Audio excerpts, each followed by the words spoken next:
Welcome to the Ages of Rock podcast with your hosts Bill Algie, Dennis Talbot, and Alan Tate. We are three guys who have one thing in common, a love of rock and roll. Our goal is to talk about all things rock. We hope you find this show intriguing, funny, and occasionally highly opinionated. Enjoy! All right. Hey, this is Bill and Dennis from the Ages of Rock podcast. And we are having a little trouble getting going today, but we finally are, I think, here and live. Are you live, Dennis? Yes, I'm alive. Okay. I'm alive. And how about our guest, Daryl Ballman? How are you? You alive? I'm live. That's good. Which is Yeah, good to hear. alive. Yeah, we're all three alive. Yes. That's a good thing. All right. This is episode number 380. We have Daryl Ballman, who is a photographer, and he is here to talk about some really cool new book he's got coming out. And that's about Foreigner, and some work he's been doing with them. Plus, he's just did some stuff with Joe Bonamassa, and he's going to share all of that information with us.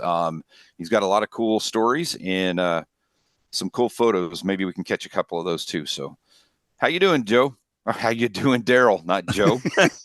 Yeah, Joe. Okay. Nothing personal, Daryl. But if you were Joe great. Bonamassa, we'd be pretty dang happy. I'm great. Joe's okay to talk to. He's fine. Joe's okay. I'm great. I'm just glad you guys asked me to come in and do this. I appreciate it. Thank you. Our pleasure. It was cool seeing the, I'm a big Foreigner fan and just saw him a couple of weeks ago, and I saw the advertisement for the book. And just was shocked, and I'm like, that is the coolest thing ever. You want to talk a little about the book and what it's called and how you kind of got involved in that project? Let me get the book here real quick so we can get that. There you out go. of the way. Pops. This is. Oh, that's so right big. here. Yeah. Nice. It's 300 pages. Oh. And it's all photography. So it's 8 years. I started in 2015 and goes up to 2023. So it's altogether 27 shows that I photographed of them. Most of them were on the northeast part of the country because that's where I live. But I did go out and do them in Las Vegas at the Venetian 2 separate years.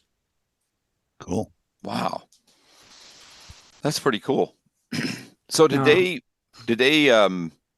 I don't know, did you have to get authorization to do the photos and stuff like that? This is how it happened. It's in the back of the book. It says about the author. It's at the very end. I live in a small town called Shippensburg, Pennsylvania. We have a university here. It's a big school. And my oldest friend, he is. Steve is actually my oldest friend. Steve's 80. And we've known each other since 66. He's a keyboard player. We played in bands together. I used to play. I made a living at it back then. And he said, Daryl, he said, you got to go see this lineup that's touring as Foreigner. He said, now Mick Jones does go out occasionally with them.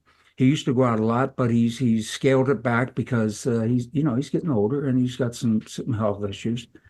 And I said, well, I like their music, Steve, but I'm just really not into it. I don't want to go see Foreigner. And he said, no, you have to go see them. And Steve and I have the kind of relationship that if he suggests something to me, I take it seriously and vice versa. So it just so happened the same night, I do a lot of boxing. And that on that particular evening, I was doing National Collegiate Boxing over at the Field House, which was just on the other side of the campus. So I finished my boxing up around 6 o'clock, and I got over to the theater. And I still had I didn't want to leave my camera in the car. So I took my camera bag with my camera I used for boxing, and I went in, and security didn't say anything. They just, okay, fine. So I walked in, and we had great seats. I think we were like 7th, 8th row. And he said, wait till you see this. I said, okay, all right, I'm ready. And he said, especially the lead singer. I said, okay. And they came out, and after the first song, I just reached down, opened my camera bag, and I started firing away from my seat. They're all very, very photogenic. They all look like rock guys, my idea of what rock and roll guys look like. The show was it was spectacular. They were all over the place. The energy from the stage, the songs. I forgot how many songs they had that were hits. It turns out there's like 16 top 30 hits. That's a lot. Yeah, it's a lot. It's a lot of songs. They can't even do them in one night. And that was it. I went home and I downloaded and looked, and I said, "Man, these guys take great pictures. Look at this. This is really great stuff." Bruce Watson, the lead guitarist, Jeff Pilson, the bass player, Michael Bluestein, the keyboard player. Now he's in the background. Chris Frazier on drums. Rick doesn't play with too much emotion, but that's okay.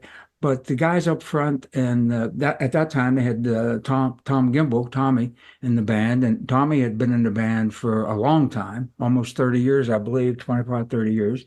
But Mick wasn't there. And then, unbelievably, probably one of the finest frontmen I've ever seen in a rock band, the guy, Kelly Hansen. Yeah. And plus his voice is just second to none. So that was that. And I didn't think anything of it other than that, thanks, Steve, man. You were right. I had to see them.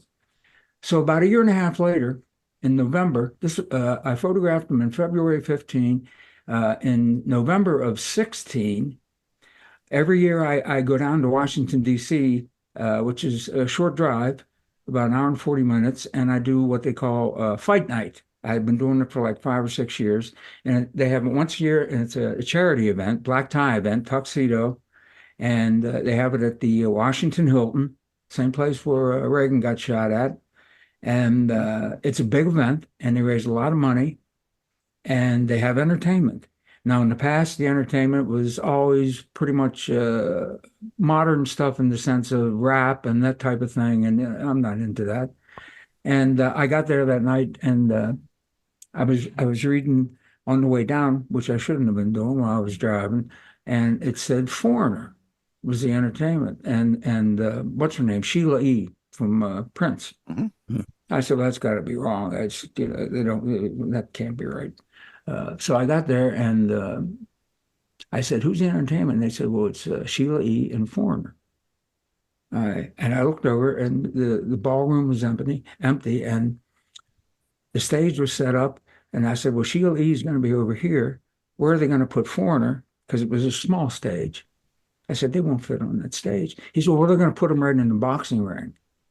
I said, what? Really? In the boxing ring? No, that can't even be true. So Sheila E. came out. They left everybody in. And one of the rules in photography in there is you cannot take any pictures of any of the people that are there, because some of the people may be there with somebody they're not supposed to be with. So this is mostly athletes, politicians, Washington, D.C., that type of thing. Cigars, they were smoking cigars. They're allowed to do that, eating prime rib, blah, blah, blah. And Sheila E. comes out. She was great. And I had never seen her before. And it was great. And then they took a break. And then, just like they said, they dropped the ropes. And I'm right there on the apron at ringside. And I said, this is going to be interesting. Because about 75% of the audience are Black. And I said, I don't know how's this going to work here, Mm-hmm. And after the second song, when all these dirty white boys hit the stage, everybody, you could see, they all knew the song. Yeah. Everybody, they were singing along. And it was like, oh, okay, we're good.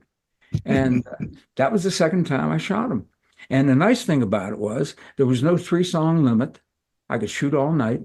And I was having so much fun. So I shot enough, but I could have shot more. But I stayed in one spot, and Kelly was coming down to me and doing all this and that. So I get home, I download, do the same thing. Okay, so that's twice in a year and a half. Isn't that something? Wow, crazy. February, right after November of 17, they come back to Shippensburg. Now, what are the odds of that, right?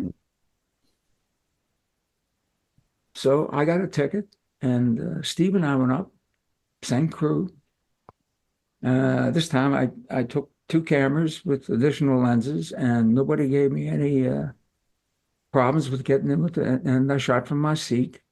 I brought them home. I looked at them, and they were really good. And I said, I think maybe I'm supposed to photograph this band. Hmm. So I got in touch with their management in California, and the gentleman I spoke to, his name was Jean-Louis Dalzene. He's French. And I told him the situation, and he emailed Sheriff Al. I emailed him the images from all three shows, and he said, "Yeah." He said, "We'll get you a photo pass." So in July of 17, they were down here in Hershey, Pennsylvania, which is close to me too, an hour away, at the Giants Center, which is a 12,000 seat arena. It was them and Cheap Trick. And Jason Bonham's Led Zeppelin opened up. And so that was the first show that I shot with a photo pass, and it just went on from there. All the shows that I shot after that were through Jean-Louis. He cleared me. I went and I shot, and that's how he did it. And the shows started to mount up, and the years kept on going by, and I just kept doing it and just kept doing it. And then I flew out to Las Vegas and did them out there. A couple of times I went out, they wanted me to photograph them. And I did that. And the last time I photographed them was in 2023 at the Venetian. And that's when I decided, I said, well, I've got more than enough for a book. So I approached their management in the UK about it. I got in touch with, let's keep some names out of it. I got in touch with them, and they weren't interested. I said, I don't understand why. I don't. I said, so we just left it at that. And then they told me, you can do the book if you want to. A lot of the guys in the band were making a new updated tour book. They had made an original tour book a couple years before that, but there were only about 2 or 3 of my images in that book. And they said, in this particular book, we'd like permission to use anything that you've got. So I sent them I sent everything to Jean-Louis in California, and they picked quite a few. So the deal was that they get my images for the tour book, my consent to use my copyrighted images, and in return, I get to do the book. That's a good deal. That's a sweet deal. Sounds like a good deal, man. That's how it worked out. So wow.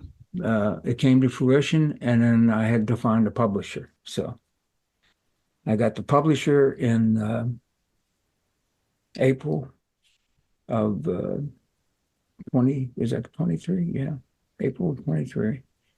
And I have a friend of mine that lives in Medford, Oregon. He's retired. His name's Steve Thatcher. He wrote the foreword for the book. Steve I've known for almost 50 years, and Steve used to work for the Yamaha Corporation, the MIDI division in Anaheim. He was the general manager of the entire division. And I had him do the research on the publishing company, and he knows he had worked with Jeff Bezos for Amazon. And I said, I need to have the book on Amazon. So we did our research and picked the company. And then I got in touch with them, and we started from there in May of 2023. So that's when. Wow, that's cool. So I'm go ahead, Dennis. No, so did you do a lot of the layout of the book yourself, or did you? That's I had a young lady. Her name is Amy Davis, and Amy and I worked on. We worked on the pictures till September. Okay. Till September to get the layout. My first idea was, listen, I said, why don't we just do it in sequence like the shows? I said, because there's going to be foreigner fans that are going to have been to some of these shows, and they're going to go, oh, I was at that one, And I said, why don't we just do it 8 years, 27 concerts. Okay, so that's what we did. So we broke down and did all the research on the exact dates and everything, and I had all the information, and I downloaded all the files for a lot of pictures. I mean, it's just thousands and thousands, just unbelievable amount of pictures. It was a lot of work, as you can imagine, but she was really good at it. She has impeccable ideas that worked, and without her, I couldn't have done it. It's that simple. I would have. But we worked very hard. We worked usually 4 to 5 hours a day for we'd get it done, then we'd go back through, then we'd take some out, we'd add some in, we'd do this, we do. And I said, well, and then we looked at it, and I said, this is really going to be big. I said, are people going to want to be really interested in a book of this magnitude? I mean, it's big. It's 300 pages of pictures. And then I thought for a second, wait a second, I know the Foreigner fans. Well, yeah, they'll like it because they can't get enough of them. So to answer your question, yeah, I had plenty of help. She was the one. It was just her and I. We worked together tirelessly. It just took up my life for 4 or 5 months. Yeah. Wow. Yeah, it's really interesting that it started in what you said. It started in 2019, 2015, 2015, February 15. Yeah, and you just hung with it till 2023. That just so was it.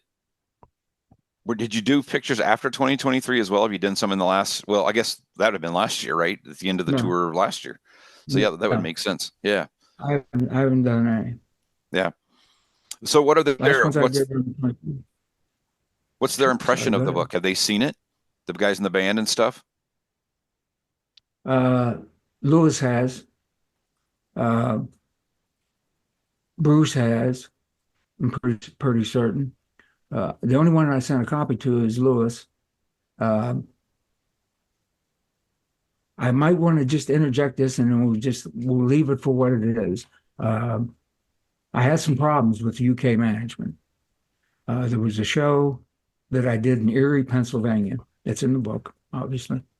And I was, you go to these shows and security, in-house security is different at every single show. And I know the rules and regulations, okay? And it's such in life, some people get a job title and they take it way too seriously. And way too seriously. And they really actually don't have any business having that job in the first place. And I got to Erie, and I have a Pelican bag that I carry 3 cameras in and lenses, and then I have an additional bag that has other lenses and cameras in. I have got quite a bit of equipment because I don't know which ones I'm going to use until I get there. I can't decide. And they made me take out every single thing out of my bag. And I was really, I was astounded that they made me do that. Nobody's ever made me do that. My bag had to be empty, and it took me 40 minutes. I mean, even down to flashlight and everything. It's just wow. So I just kind of looked up at the guy, and I said, "So it's going to be like that tonight, okay? All right." So he didn't like that. 2 things you ought to know about me. I got clean and sober March 7th, 1993. I was a hopeless, absolutely hopeless alcoholic and drug addict. 2 things that are part of my character, that were part of my character in my disease for 21 years and after my disease are I'm very aggressive, which helps me in one way and gets me in trouble a lot of other ways. And number 2, I don't take any shit off anybody. I don't care who you are, what you're doing, what your position is. It doesn't matter to me. If I think there's something questionable about the conversation, I'm not going to take any shit off. Obviously, I'm going to tell you what I think. So we got inside, and he had a security guy tail on me, and I was over on the left-hand side of the stage, and I was getting everything set up. And he started asking me all these questions like, do you work for Foreigner? Do they pay you? Who do you know with the organization? And he had this pen and paper, and he was going to write all the stuff down. And I said, I don't know what you're doing, I said, I'm here to photograph the band. That's it, nothing else. I have my cameras, my gear. I'm going to take pictures for the first 3 songs only from the pit. And then I'm going to get out of the pit and then I'll be out of your way. And I sensed it was just, it was just going to be a problem. And I couldn't figure out why. I didn't know why. It was why, because, it started at the front when I went through security at the front. And so during the show, they got in touch with Foreigner management and told them a completely different story.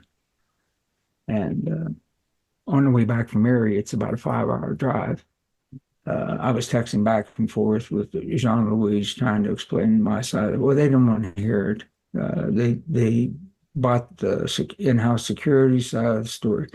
And I was very upset with them. And they said some things, and I said some things. And even after I got back, we were talking. And I told them, I said, you're acting like a bunch of children. You're acting like children, and you're supposed to be adults.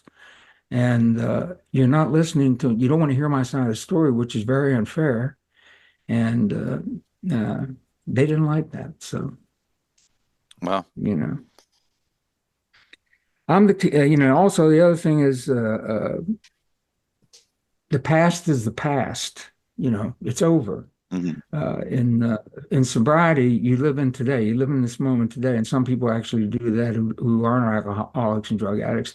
And you live in today, and you leave it go. It's gone. I have something bad happen to me. I got an off and on switch. It was bad. We got it straightened out. We didn't get it straightened out by Monday. I don't even remember it anymore. It's not an issue. They looked at it differently, and they never treated me the same after that. I don't know why, other than the fact that they just they didn't want to admit, I guess, that possibly they could have been wrong. Right. So that's out in the open. I don't have a great relationship with their manager. Well, that's Phil Carson, too bad, who's their manager. Yeah. Phil Carson, who's their manager, and Phil has a resume that reads like the who's who in rock music. He worked with Led Zeppelin, and you can't talk to people who don't have an open mind and don't want to hear your side of the story. So you just let them be. So yeah. That's Well, that's unfortunate. Sounds like the book is incredible. So hopefully we can take a peek at it when we get at some point for sure. But it sounds like it's incredible. But it looks like several, other opportunities with other artists too. Just most recently with Joe Bonamassa, right? I've been photographing Joe for over 12 years. Another friend of mine turned me on to him in Texas, and that was about 22 years ago. Guy makes custom-made guitars, and he said, "You ever heard of this guy?" And I said, "No." And he put the CD in, and I listened to it. We were in his studio where he makes the guitars at. I said, "Who's that, man? Who's that guy?" They said, "It was Joe Bonamassa." I think the CD was So It's Like That. Yeah, So It's Like That. I'm pretty sure that was the title of the CD. And first chance I got to go see him and photograph him, I went, and it was the same deal.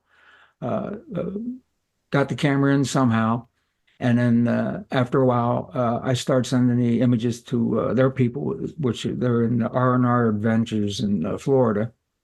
And I sent them down there, and they liked them a lot. And so they've been giving me photo passes too. The thing that happened on this past Wednesday night, he was back down in Hershey again. This is at the Hershey Theater, and I've been taking his picture, like I said, for 12 years. And I wanted to thank him, and I didn't know any other way to thank him than to give him something that I'd photographed him of. But that's real tricky, because he's a guy that's been photographed, hundreds of thousands of times. And you're taking a gamble if you actually give them an image that you photographed and hoping that they're going to like it. Because sometimes what I think is my best stuff, other people don't think it's my best stuff. and they like my worst stuff. So I can't figure that out. So I decided to do it anyhow. And the guy I met was Foreigner, who is their official photographer. He doesn't work with them very often, but when he does, he's the guy. And I'm pretty sure he's still with them. His name's Karsten Steger, and Karsten turned me on to a company that he's involved with called Whitewall, and they do acrylic under glass reproductions of your images, and they do just an unbelievable job. And I had never seen it before, so I had it done by them. It was I think the measurements were on 16 by 20. So I took it down to him last Wednesday night and arranged with his guy Rick, and Rick was going to set it up so I could give it to him. Well, when we got to the theater, I park out back because the semi is right there, and then the tour bus is always there because I've been to a lot of shows there. I just saw Pat Benatar there about 2 or 3 months ago. She still has her voice, by the way. She does. Yep. I saw her man, about a year and a half ago, and she was fantastic. She was fantastic. 71, and so anyhow, we come around the corner. I got my Pelican bag on wheels and stuff, and there's Joe standing smoking a cigar. And I said, well, I don't have to look for you. There you are.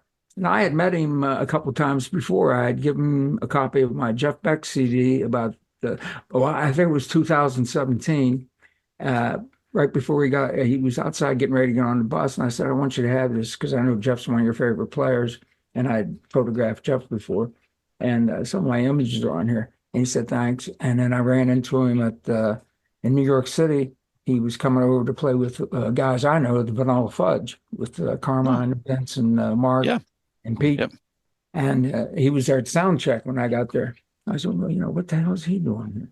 And they said, well, he's gonna play a song with us. And then I met him that night, and then he remembered me. He said he did. Remember me from the Jeff Beck CD, and he said, if you want to get in touch with anybody in the organization besides so and so, this is the guy you need to get a hold of. So he gave me Rick's email and number and everything. So Rick arranged it. So anyhow, he was getting it out of the box on Wednesday night, and I told him the same thing I just said, which was basically, I'm taking a chance here because you guys have had your pictures taken so many times. I said, but I really do believe, or I wouldn't have brought it, that you're going to like this one. This is the one that I like. And he got it out of the box, and I said, just please be honest with me, just do that. And he looked at it and he goes, this is going to go up on my office wall. I said, oh, that's a good thing, right? He said, that's a good thing. I said, okay. I said, thank you. So, at least you didn't say the bathroom or the garage. Yeah, this is going to go in my garage. Which one? Which house? No, he liked it. I know he did. You can't fake things, and I was real happy about it. So my sister was with me, and she's the one that would pop the photograph. I said, yeah, I got to get a picture of this. So we did that. Nice. So I'm very happy. They've used some of my stuff in the past, but that's, it's the only way I know how to say thank you to people that I photographed. I don't know of another way. I don't know what it is. That's great though. Yeah. It's good to hear. That's awesome. Is there anybody you haven't photographed that you really want to still, or that's a good question. Wish you would have had an opportunity to? I'd like to do Kenny Wayne Shepherd again. I did him once, and I really got some. I really had he's photogenic. I would have to say,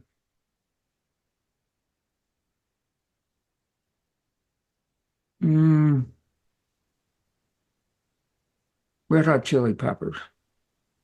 Interesting. Yeah, they're interesting. I saw them for the first time. They all have their characters. Yeah. Yeah, well, you just saw them, didn't you, just recently? Yeah, I just saw them for the first time 3 weeks ago. Really? Wow. Somewhere like that. But as good as I think they're going to be. Yeah, they were really good. It was really a good show. And I'm not a like deep cut fan, so I mean I know the hits things, but there was no time spent at all with Flea interacted with the crowd a little bit, but there was very little crowd interaction. It was just song after song after song after song. And I mean, it was one really good song right after another. It wasn't like, or one great song after another. It was really, really good. And definitely, definitely would be some great photos. Yeah, they're very visual. They're a very visual, visual band. Very visual band. Yeah, for sure. Flea's very animated. All those guys are very animated people. Yeah, Anthony Kiedis, I don't think he said 2 words the entire night. Flea spoke a couple different times, but I don't think Anthony. I really don't think he said 2 words. Really? Thank you at the end, maybe. Yeah. Which is okay. I mean, I got no problem with that. Yeah. But yeah, it was really, but yeah, it was a really, really good show. Is that another band? Is that Ruoff? Yeah, it was Ruoff. Okay. Another band that I've seen recently that I really didn't know what to expect, but visually was incredible, which was Imagine Dragons, which is a band that I really didn't. I knew some of their stuff from the 90s. I mean, from the mid 2000s or whatever, or early 2000s, late 90s. And really didn't know what to expect and enjoyed it thoroughly. The energy that their lead singer has, and the visual stuff that they did with what's the name confetti. Of this band again? Imagine Dragons. I'm not familiar with them. Yeah, if you get a chance to see them, and I'm down. Sure through your eyes, right, as a photographer, you'd be like, this would be incredible. Imagine Dragons. Yeah. See, I had that same experience when we went and seen Smashing Pumpkins. I'm not a huge fan. Kelly was a bigger fan than I. I know, like you said, I know the hits. I know some of the stuff on the albums, not the deeper cuts. But the show itself was so visual. They had these moving screens, and the way that they did, and the way the presentation of the show itself, it was it just made it. I mean, it was very interesting. A show that I didn't expect I was going to really like. I really, really enjoyed it. Yeah, I wouldn't. I never really got into them, no. So, and I was the same way, but I went. But the show visually was really cool. Well put together. Then. Yes, it was very good. So that was a surprise for me. That's kind of that's a plus. Yeah. Well, we've gotten to the point where now, I mean, I think the expectation to concert goers is you better bring something to the table, because standing up there and just singing your songs and walking off the stage is not going to do it for you. Now it's ironically, that's not true in all genres of music, because I've seen Chris Stapleton, and I love Chris Stapleton's music, but in concert it was like watching a tree. Really? Not good. I mean, and I love this music, but it was boring. I mean, and it just the way it was. But it's so interesting. But seeing Foreigner again, like going back to that, every time I see them, their energy level is the same, and it's always at the top. It is very consistent. You know what you're getting. And this was a dual headline thing. Well, it was Styx and Foreigner, and then they had an opener, and I'm trying to think who the opener was, and I can't think of it off the top of my head. But it was a great show. I mean, all 3 bands were great. But yeah, anytime you get Foreigner, and it's not Foreigner. We all know that. We know it is what it is. But damn, it sounds really good. Oh yeah, they're great musicians too. Yeah. On top of that. For sure. Yeah. And see, that's a power-packed show too, because Styx does the same thing. Every time I've seen Styx, their energy level for their age is really good. And like with the Foreigner, man, there's a lot of hits. And I mean, you're not listening to any filler whatsoever. It's one of those concerts where you sing every song, every word. REO is the same way. Those bands, they're staples, and they've been staples in our lives for so long. And we've listened to them for so long. It's just, it's fun. I love nights like that. Oh yeah. Yeah. It's a lot of fun. A band that I've come to really enjoy, and just started seeing them within the last 3 or 4 years, is 38 Special. Oh yeah. They're coming to town soon at our place too. They're coming to Evansville. They're going to be for free at the Kentucky State Fair. Well, I would go see them. Coming up. I can't remember when it is. I need to figure it. Yeah, that's coming up pretty soon. September sometime, I think, isn't it?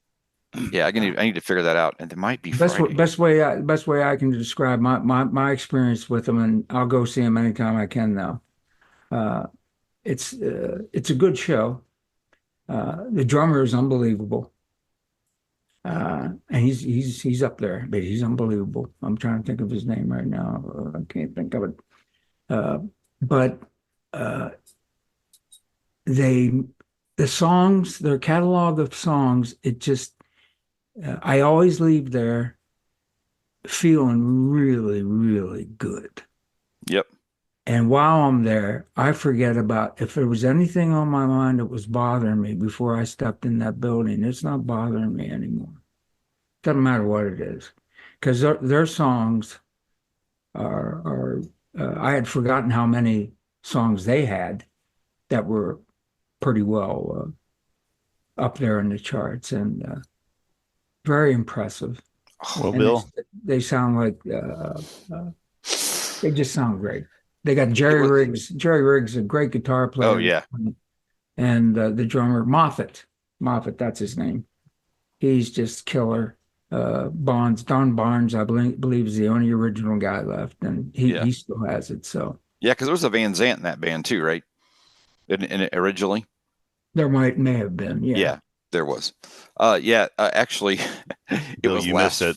It was Friday, August 23rd. I just see, and they were with Exile. Wouldn't that have been a great show? It'd been a great show. You missed it. I just looked it up. I'm like, well, shit. That was the 23rd. Yeah, I was in Evansville too, though. So yeah, I was in NDC, and I had 2 shows this past. Well, if you get a chance, I would say go see them. Yes, absolutely. Yeah, for sure. They used to come to Evansville and play at Mesker years ago, back in the 80s, and they were big. I mean, in high school, that was 100 years ago now. Exactly. So, Daryl, we want to just give you a couple of minutes. You want to plug the book and stuff like that? I think we're looking at time here. Yeah. So. Well, one thing I did want to show you here, and then I'll get to the book. Sure. Of all the things that I'm the proudest of, this is the Jeff Beck. This came out in 2015, and a friend of mine, Jimmy Hall, was singing with Jeff then, and Jeff has always been my guitar player, plain and simple. Right. And I'd seen him so many times, and I'd met him through various channels and everything. And this night I got to photograph him, and Jimmy suggested, he said, send him over to the UK and see what happens. And lo and behold, they picked that one, and then they picked, this is the album version, and then picked this one also inside. That's mine. Oh, how cool. Wow. That's cool to be able to do that for somebody that you've looked, that you've.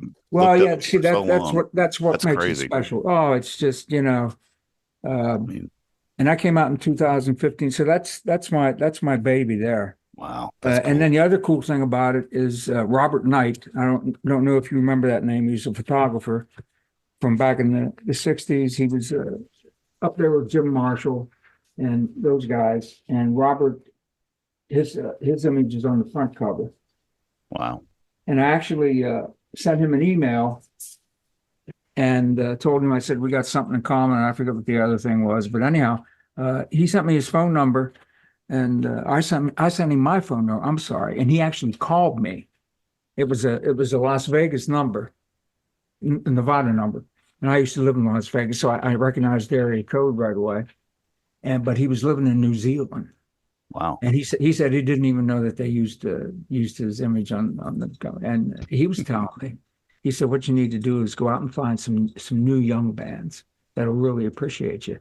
Which brings me to the segue into the band that I've done 3 or 4 times now. Is called Dirty Honey. Yeah, great band. Bill's seen them. Yeah. Oh yeah. Yeah. These guys. I've seen them twice. Yes, there you go. And I just photographed them again a couple 3 months ago, and I've done them a couple times since then. And I'm going to do them again in October. And I'm working with their management people out of California, and they're going to let me shoot all night and do all that stuff. And cool. They make me feel young again. Yes, they do. Yeah, they're a great band. Yes, it's organic power trio rock. and he's got Mark LaBelle's got a very distinctive voice, kind of Steve Marriott, whatever you want. Yeah, did you get that when you went there? Oh yeah, I mean it's almost infectious. I mean it just yeah. And their songs are really simple songs. But they're catchy. They're catchy little tunes. Yeah, yeah. So that's my new guys.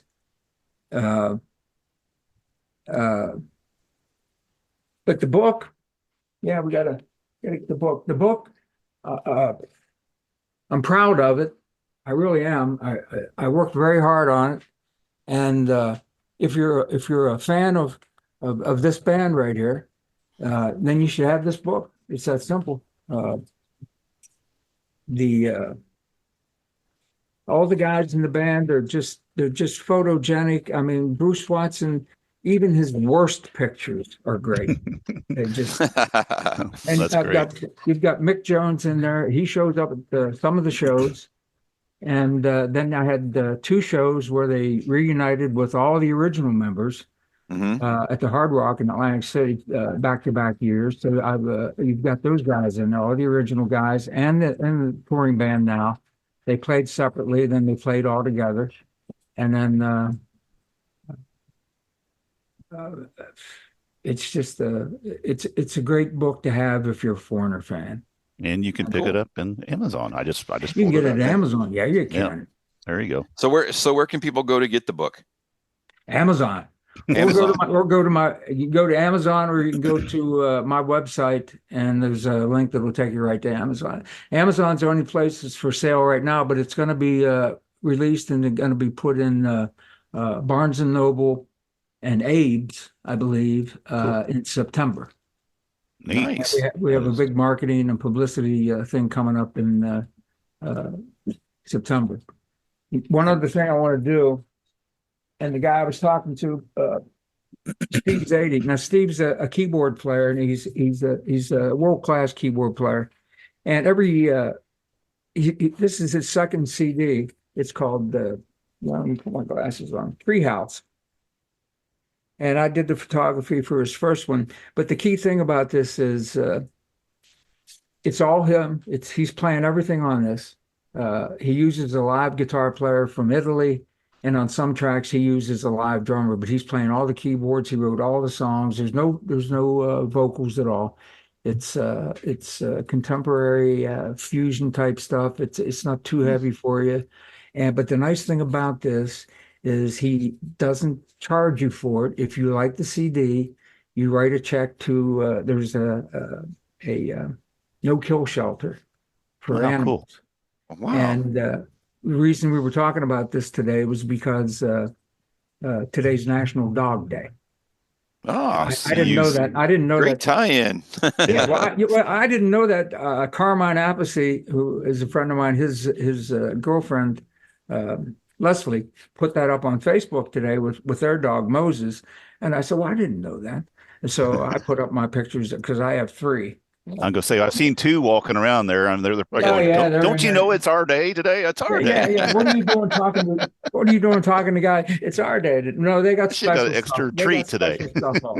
Hey, Daryl, can you hold that CD back up so we can see it? Yeah. And I forgot to tell you.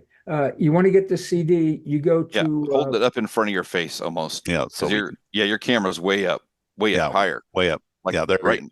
There you go. Okay. Can you see it there? Yeah. Yeah. Okay.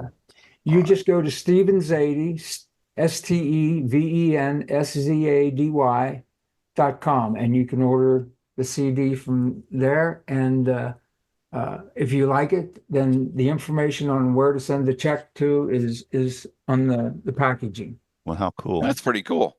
And Daryl, what is your website too? DarylBuffmanPhotography.com. Okay. And then I've got images on there from Joe Bonamassa, Kenny Wayne Shepherd, my good friend Jimmy Hall, 38 Special, and who am I missing? Devin Allman, Samantha Fish. I've worked with Samantha a few times. She's very, very good. Okay.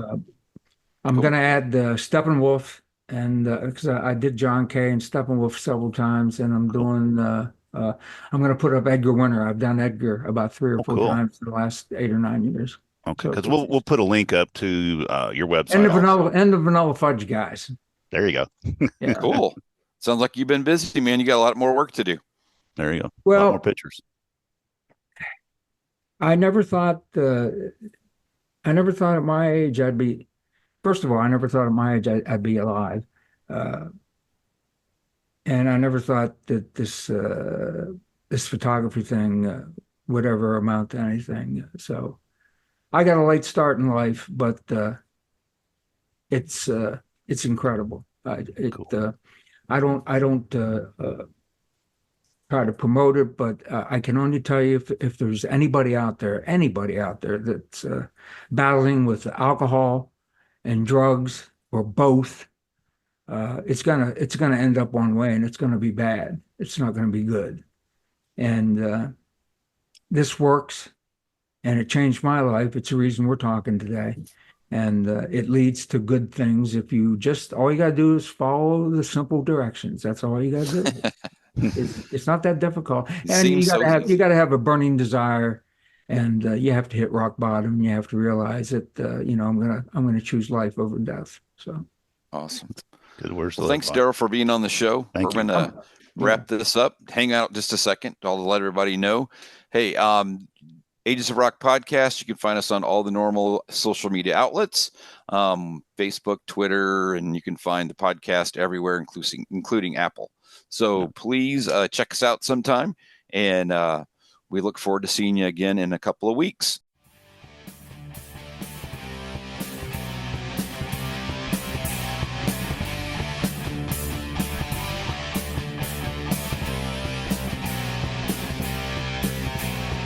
Thanks for listening to the Ages of Rock podcast. If you haven't done so already, be sure to subscribe to our YouTube channel, like us on Facebook, and most importantly, tell all your friends. Remember, you're never too old to rock.